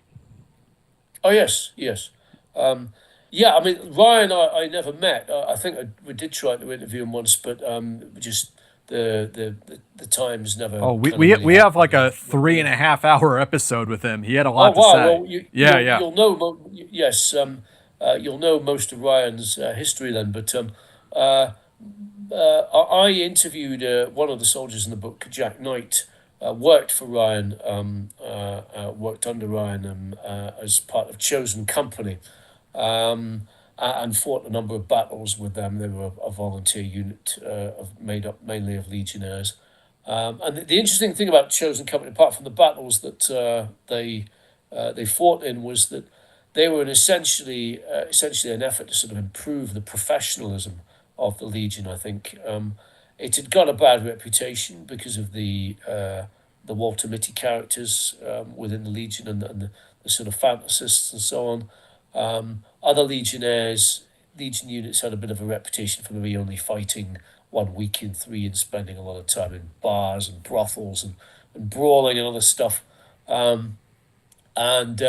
Then there were a few other Legionnaire units that were okay, but didn't really do much, didn't really see much action. And Chosen was sort of formed, I think, as a sort of a more serious elite legion within the Legion, as it were. And the selection criteria was pretty rigorous. You had to have had, I think, prior combat experience, or certainly prior military experience. And also, the idea was that you would be on prolonged deployments, no sort of spending 1 week in the Donbass and the next week in a bar in Kyiv, and also that they were going to be frontline combat specialists doing trench charges and so on, and that you should expect to be injured or killed. No whinging or whining if that happened. So a pretty serious unit, and Jack Knight, signed up to serve with them, having had, I think, a slightly frustrating tour to start off with, where he'd done his best to get stuck in the action down south in Kherson in 2022. But then the Russians, rather unsportingly, then pulled out of Kherson. So the big battle for Kherson, which I think he was hoping to take part in, didn't happen. And he sort of, the account in the book of him sort of wandering around, liberated Kherson, and being about the only person who isn't sort of cheering and waving, sort of thinking like, it's nice to be here and to see everybody free, but I would have liked to have played more of a role in it. And Jack joined the Chosen Company, I think, partly to sort of hope to get some proper action, and he had partly in his sort of military in his family history, his great grandfather had won the Victoria Cross in World War One, and he was keen to sort of try and follow in his great grandfather's footsteps because he was from a military family and that kind of thing. Runs quite thick in the blood if you've got a distinguished ancestor. During one of the battles in the Donbass, where they were trying to take some trenches, things did not go according to plan. There was a large number of soldiers of chosen company were injured early on in the battle, and Jack, who was staying at the back at the time because he was there as a sapper, ready to go in and clear mines later on, realised that he wasn't going to be doing much mine clearance if everybody got killed and didn't come back alive. So he volunteered to go into the combat zone and try and stretcher a few people out, and did so. I think at one point having to rescue a bunch of Ukrainian guys who'd strayed into a landmine, a minefield, and the way he told it, just decided he had no choice but just to walk randomly into the minefield himself to get them and hope that he wouldn't get blown up himself, basically ignoring everything he'd spent years training to do during his Royal Ordnance and Sapper awareness course, which is always about probing the ground carefully in front of you if you're in a minefield with a prodder thing and taking each sort of step, like an inch at a time. He said there's no time for that, and there were drones overhead, there's machine gun fire. I've just got to go for it and try and get these guys out and hope for the best, and that's what he did. And he ended up getting himself a medal, and I think he felt that he'd to some extent at least followed in his ancestors' footsteps. So again, somebody who was there very much looking for purpose, who didn't really feel terribly happy in civilian life, and I think certainly found it in Ukraine, doing things like that despite the sort of very high risks that you were running. And then, kind of on like the darker side of things, you talk about two international volunteers who were, we think, murdered by their own people. Yeah. I've got to be a little bit careful about what I say on these ones because I've written about these cases extensively, both in the book and and in the Telegraph, the newspaper I work for. And they're both live cases, as in there are, nobody has been arrested in either case yet. There is a particular suspect in one case. One case involves a guy called Daniel Burke, a military volunteer that I interviewed for the book several times and who I spent time with out in Ukraine. He had fought, like many of them have, with the Kurdish anti-ISIS forces in Syria. And so when he came to Ukraine, he brought a certain amount of experience as somebody who was used to fighting in other people's wars. He knew it would be a bit disorganized. He knew you would probably have to sort of get quite a lot of things done for yourself. You couldn't expect the bureaucracy to do it for you. And he was a sort of mascot in some ways for the volunteers early on. He ran a unit called the Dark Angels that did some early operations who posted details of himself shooting up a Russian tank on social media that got huge numbers of followings. And it was kind of very much summarised the kind of thing that a lot of volunteers wanted to be doing, I think, But anyway, in late 2020, September 2023 or so, he'd actually diversified into running a humanitarian mission instead, a sort of frontline rescue and support mission. And he went missing for several weeks. Nobody knew what had happened to him. It was thought at first maybe he'd just been on a sort of bit of a booze bender or something for a few days. And if you know the Legionnaires well, you'll know that it's not unusual for someone to, if they've been on a booze bender, don't expect them to declare them missing for at least about a week. But anyway, he had indeed disappeared.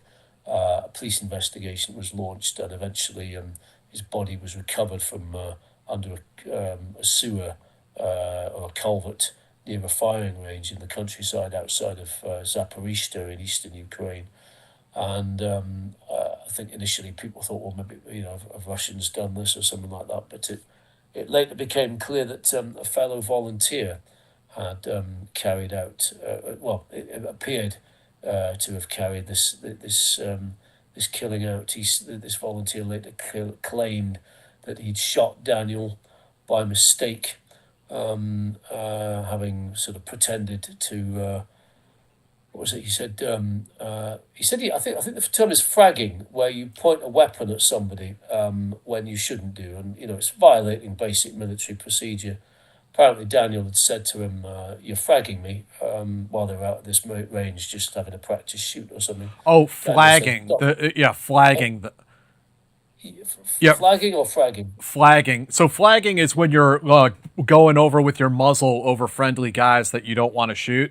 Fragging is when you actually kill one of your own guys intentionally. Pardon me. No, it's Yeah, okay. flagging. Yeah. Well, basically, when you're pointing your weapon at somebody. Sorry, for anyone listening, I'm not an ex-soldier, so Yeah, no forgive. worries. When you point a weapon at somebody, who's a friendly force, something that every boy, whatever, given a gun or an air gun from from the age of 5 upwards, is it's the first rule of weaponscraft you're ever told: never point a gun at anyone, whether it's loaded or not. Apparently, this suspect in his shooting he later told police that he pointed his gun at Daniel. Daniel said, "Don't do that, mate. That's stupid." He remonstrated for him. At which point the suspect had then apparently sort of said, "Don't worry, the gun is not loaded," and then fired. Pulled the trigger on the gun at Daniel, and sure enough, the gun was loaded. He emptied a burst into him and killed him. Then panicked and hid him in his body in this sewer. This was the account that he allegedly later gave to police who arrested him. It's not verified, so I should put that health warning on it. But as you can imagine, it raises more questions than it answers. Yeah, Why would yeah. somebody who's an experienced soldier ever point a gun at anybody in the first place, let alone then pull the trigger on somebody? Because if you imagine that happening in real life, even if that gun was not loaded, the next thing that Daniel would likely have done, having already been annoyed, would probably give him punch him in the face and say, "Don't you ever fucking do that again." I would have done, I think. So the explanation sort of doesn't seem to sort of bear much truth. Unfortunately, for reasons that have never been made clear, the Ukrainian police then let this individual go. He was released on bail to a hotel, and then he made himself scarce, perhaps not surprisingly. And he's on the And his lam. whereabouts. Sorry? He's on the lam still.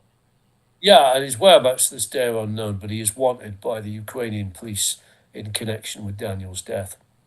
I cover that one in the book quite a bit, partly because I knew Daniel, and partly I wanted to sort of try and give a detailed account of what happened, because there was a great deal of claim and counterclaim in it, and partly because it sort of, when he disappeared, it was very, very soon the finger of suspicion pointed at fellow legionnaires, even though nobody knew what had happened at that point.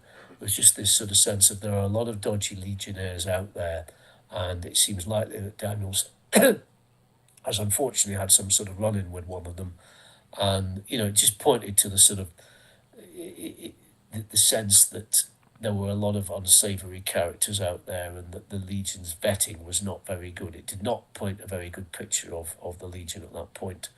And that was similar in the other case that I write about in the book, where a legionnaire called Jordan Chaddock, a British guy who was an ex-member of the Royal Scots Guards, who was found in a reservoir in eastern Ukraine, some way from the front lines, in the summer of 2023. He was lying dead in the reservoir with his hands tied behind his back. As I say, the reservoir was some way from the front lines, so it was on. He did not appear to have been, killed by Russian soldiers.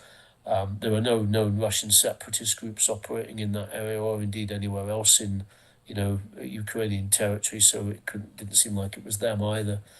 And again, suspicion quickly focused on his fellow legionnaires. and apparently he'd had an argument the night before with a bunch of his fellow legionnaires while drinking, and some sort of fight had broken out. And the next thing that anybody knew was that his body had shown up in this lake. There's a limit to what I can say on that one again, because it's quite a complicated story. There's a lot of he said, they said. I probably couldn't do justice to it on a podcast, even if I tried, to be But honest. the stories given about how he ended up in that reservoir just don't make sense. No, yeah. At one point it was said that he was being taken to a local police station, where he was going to be held because he was drunk, but instead he ended up in this reservoir instead. And you have to ask yourself, if somebody's supposed to be getting taken to a police station because they're drunk and they've needed to be restrained by handcuffs for their own safety because they've been involved in a punch up. How does that end up with them then dead in a reservoir? Right. Somebody somewhere who would have been in charge of him as in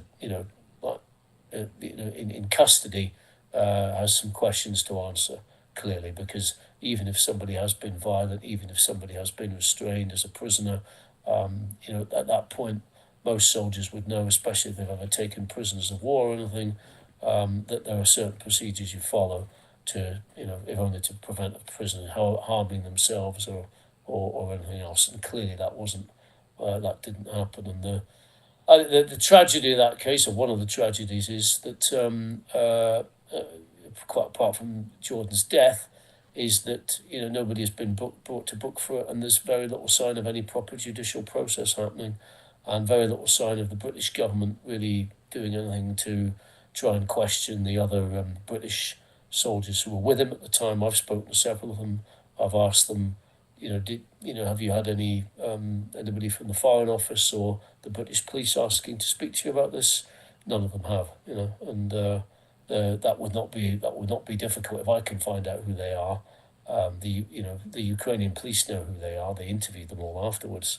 You just think, why is a procedure not underway so that Jordan's mother, among other people, can get some proper answers about what happened, even if it turns out it was some sort of misadventure. But that is life in the Legion. You're often not fighting with people who you're often fighting with, kind of rough diamonds of different sorts, and some who are not diamonds at all. But it's what also draws them to it. And was one of them, I remember speaking to him, who fought in that same unit with Jordan, in often very tough combat. That's why they're all pissed as drunk, very drunk. Sorry, using English words. That was why they were all very drunk when this fight broke out. They were drinking off the stress of a very, very tough few months of deployment to Bakhmut. And yeah, I said to this guy, what was it like fighting out there? This other guy was in the unit, and he said, yeah, it was really, really hard going, really tough. And I said, did you find it difficult? He said, yeah, but I fucking loved it. And I think that sums up the Legion experience in its classic sense for a lot of them, really. And I mean, taking it from there, I want to kind of ask you about any concluding thoughts you have about, your work studying and interviewing the foreigners that served in Ukraine and sort of their impact in the war. I think at the end of the book, you have an interesting segment where you talk about how, every single person on the battlefield makes a difference in their own small way. But the foreigners, in big picture, were probably not strategically relevant to the overall scheme of the war. Not enough of them. Yeah, that's right. Yeah. Yeah.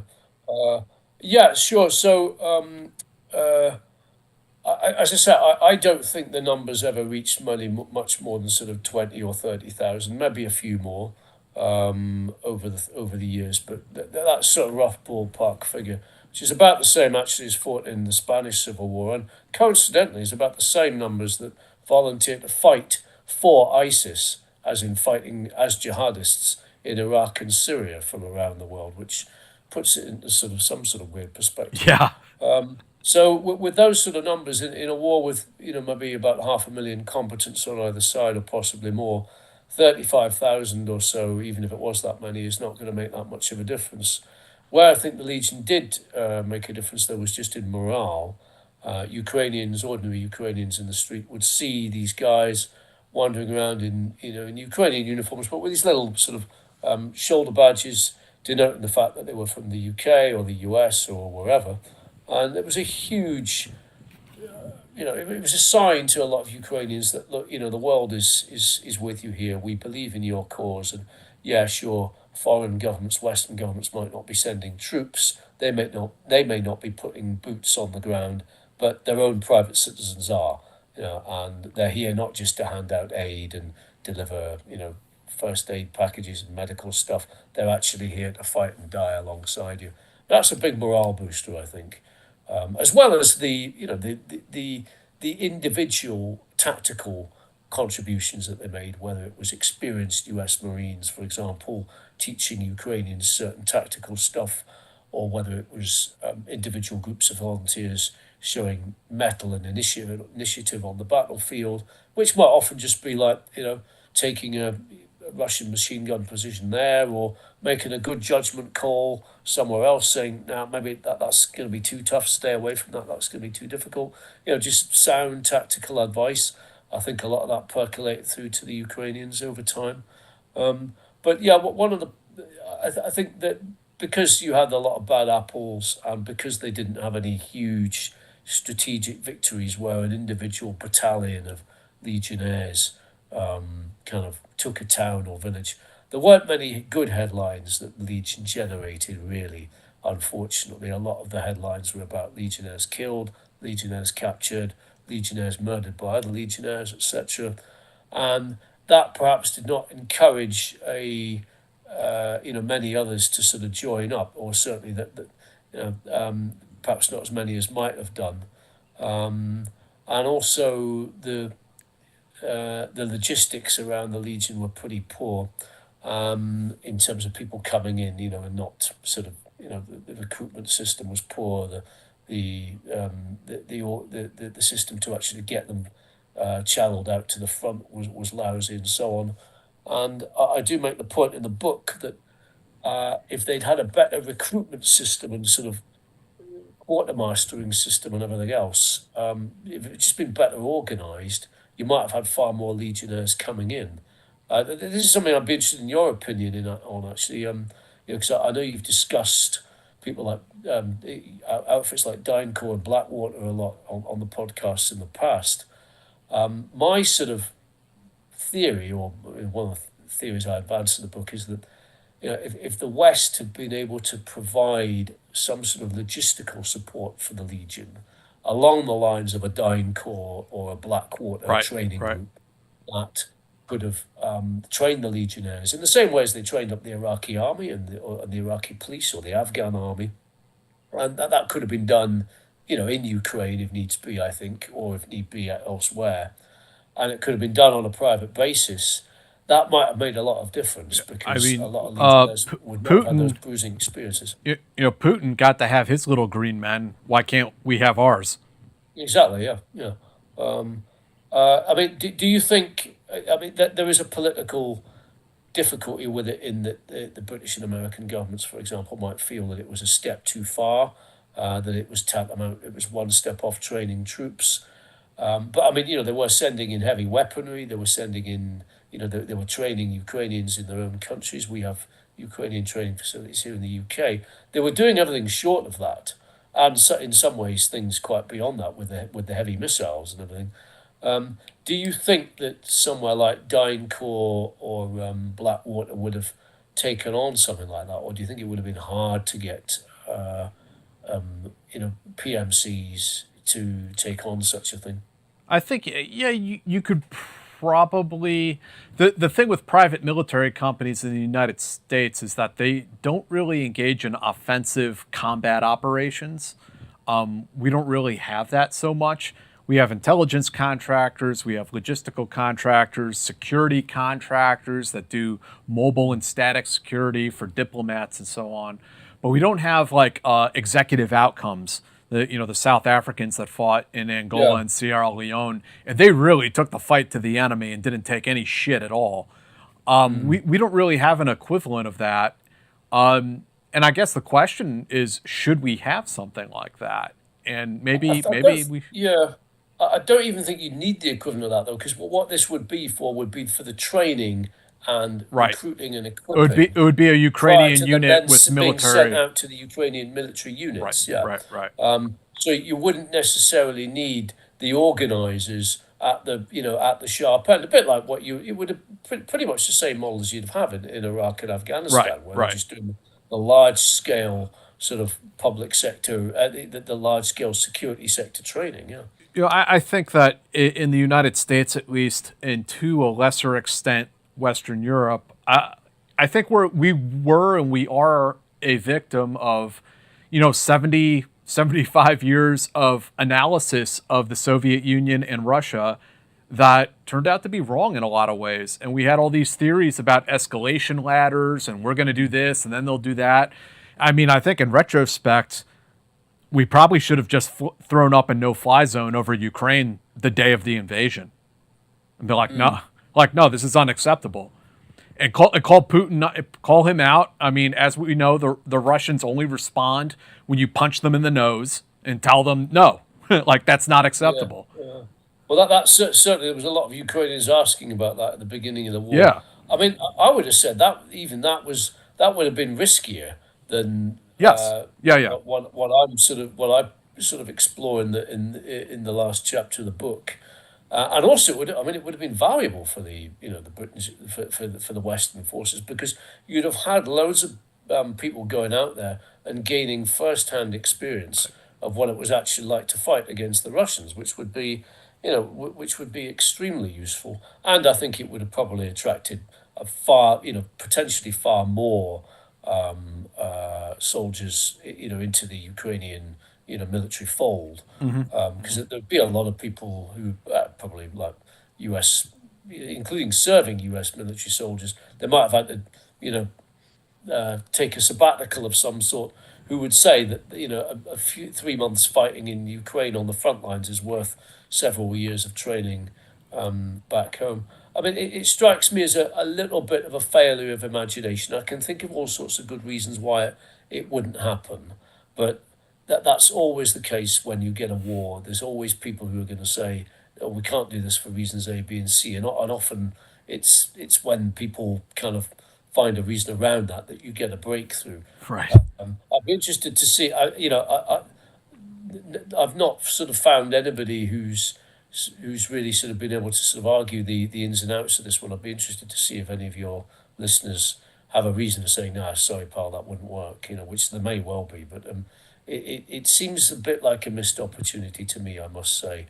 And I do remember there's a guy in the book who I quote who sort of says, he was a former U.S. Army soldier, I think. He was, unfortunately, was actually killed out in Ukraine, and he says, it surprises me there are not fuck tons of guys from West Point out here just learning the ropes.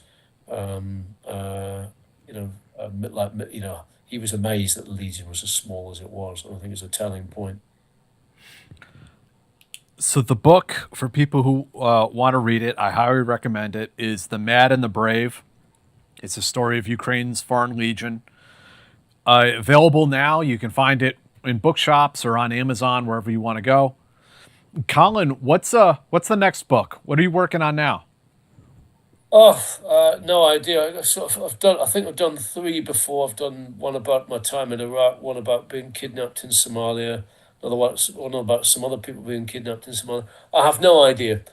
Books do not grow on trees I know. where I'm from, sadly. I often think I would like to do another one on the Ukrainian Legion, because every time I meet a Legionnaire, even if it's just for a 5 minute conversation, they always tell me something that happened to them on the battlefield that makes you think, Jesus Christ, I could have got a chapter in the book out of that.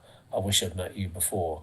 And that's on the basis of a 5 minute conversation. I think you there's should. million and one stories still to be written about the Legion, and my one basically was kind of written to deadline to make sure it came out early, So I would not necessarily claim the stories I've done are necessarily the most thrilling stories that the Legionnaires have out there, but maybe the history books will give them. Maybe I'll do another. We'll see. That'd be great. And where can people find you online? Do you have a website or social media or anything? The easiest way to reach me is on my Twitter feed, which I'm also on Blue Sky B or whatever it's called, the other one. It's Colin Freeman 99 at Colin Freeman 99 is my Twitter feed. And also, to be honest, if you Google me, you'll see me see the book and my Telegraph homepage. So I'm fairly easy to find. Yeah. And I can also be found at colin.freeman@telegraph.co.uk, which is my generic Telegraph email. I do check my email and my Twitter feed pretty regularly, and my what do you call it, spam. So yeah, if anybody ever wants to get in touch, feel free to. Yeah, and thank you to anyone out there who's listening. And I hope I haven't made too many sort of faux pas or bloopers in terms of my military knowledge. No, it was great. And we'll have links down in the description for all of that stuff that where you can go and find Colin and his book. Thank you for joining us tonight, Colin. I really appreciate you taking the time. Thank you. I enjoyed it. Yeah. And everyone else out there, we'll see you guys next time. Thank you. Good night. Hey guys, I want to take a moment to tell you about the Team House podcast newsletter. If you go and subscribe, it's totally free. And what it will do is aggregate all of our data, all of our content that we put out, the things that are on the Team House, on our geopolitics podcast, Eyes On, things that I write journalistically with Sean Naylor on the high side, anything else that we have going on, books we recommend, upcoming guests that we have coming on the show, and also, filtering in some fun stuff in there as well. If you'll go and check it out, we send it out just once a week. We don't want to spam you guys. It's just a kind of roll up of all of our content on a weekly basis. You can find our newsletter at teamhousepodcast.kit.com/join. Again, the website for that is teamhousepodcast.kit.com/join. So we hope to see you there. The link will be down in the description.